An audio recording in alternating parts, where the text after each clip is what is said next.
अस्सलामुअलैकुम मेरी प्यारी यूट्यूब फैमिली, कैसे हैं आप लोग। बिल्कुल ठीक ठाक होंगे और ख़ूब मज़े करे होंगे। आज मैंने बनाया मेवा चना पुलाव, जो कि आम तौर पर बच्चे, बड़े, जवान, बूढ़े सभी बहुत शौक़ से खाते हैं और बिल्कुल देगियों के टेस्ट का वो बना।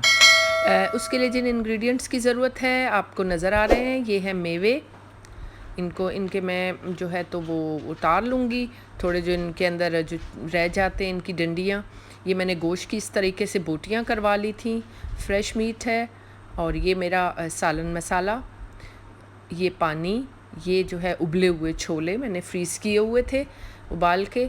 और इसमें तकरीबन 3 से 4 मग जो है मैंने चावलों के जो है तो वो इसमें ऐड किए हैं। अब जो है तो हम लोग इसको बनाने के लिए कुछ मसाले भी ऐड करेंगे, जो कि बहुत ही आम तौर पे घर में जो होते हैं उन्हीं से मैं बना लेती हूँ और बहुत लजीज बनता है। बच्चे बड़े सब शौक़ से खाते हैं। सबसे पहले मैंने कुकर लिया। कुकर में तकरीबन मैंने 3 चम्मच ऑयल के डाले और उसके बाद मैंने इसमें सालन मसाला ऐड किया। सालन मसाला, प्याज फ्राई करने के बाद टमाटर उसमें मिक्स किए और साथ में लहसुन अदरक का पेस्ट, साथ थोड़ी सी हरी मिर्चें, और उसको मैंने इस तरह ब्लेंडर में डालकर ब्लेंड कर लिया। इसकी डिस्क्रिप्शन बॉक्स में सालन मसाले का जो है तो लिंक भी पड़ा हुआ है, आप चाहें तो आप देख सकते हैं। इसको मैंने थोड़ा सा फ्राई किया जो है। अब मैंने इसमें गोश्त ऐड किया। गोश्त की अच्छे तरीके से भुनाई करनी है। गोश्त की जितनी अच्छे से भुनाई होगी, चावलों से जब हम निकाल के वैसे भी वो गोश्त खाएंगे ना तो वो कितने मज़े का होगा, और चावलों की तो लज़्ज़त बिल्कुल दोबाला हो जाएगी। बहुत मज़े का गोश्त होता है चावलों का। इस तरीके से जब मैं पहले अच्छे से इसकी भुनाई कर लेती हूँ। अभी मैंने मसाले ऐड नहीं किए हुए, सिर्फ मैंने लहसुन अदरक का पेस्ट इसके अंदर शामिल है और ऑयल है और मतलब प्याज और टमाटर का पेस्ट है। और उसमें मैंने अच्छे से गोश्त को भून लिया।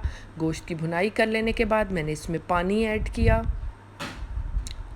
और इसको मैंने कुकर को तकरीबन मैंने विसल आने के बाद तकरीबन मैंने 18 मिनट मैंने विसल जो है उसकी चलती रही।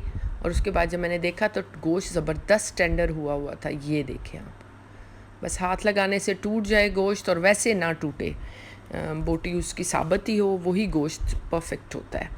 अब ये मैंने इसमें चावल ऐड कर लिए जो कि 2 घंटे पहले भीगे हुए थे। ये मैं इसमें सेला जो है चावल इस्तेमाल करती हूँ। अब मैं इसमें मसाले भी ऐड कर चुकी हूँ। जितने मसाले पड़े हुए थे मैंने सारे ऐड कर दिए। बहुत ही आसानी से ये बनता है। साथ ही में मैंने इसमें छोले उबले हुए मैंने एक दिन पहले ही उबाल के और फ्रीज़ कर लिए थे, अब वो भी ऐड कर लूँगी। आप देखेंगे कितने मज़े के चावल बनते हैं। बिल्कुल भी पता नहीं चलता कि ये घर में बने हुए हैं या देगी ने बनाए हैं, इतने लजीज होते हैं। अब मैंने इनकी थोड़ा सा मिक्स किया। अब मैं इसके अंदर पहले से धुले हुए और भीगे हुए और साफ़ किए हुए जो है तो मेवे डाल रही हूँ। ये मेवे डाल लेने से तो बहुत ही मज़े का चावलों का टेस्ट आता है। मुझे तो ये बहुत पसंद है।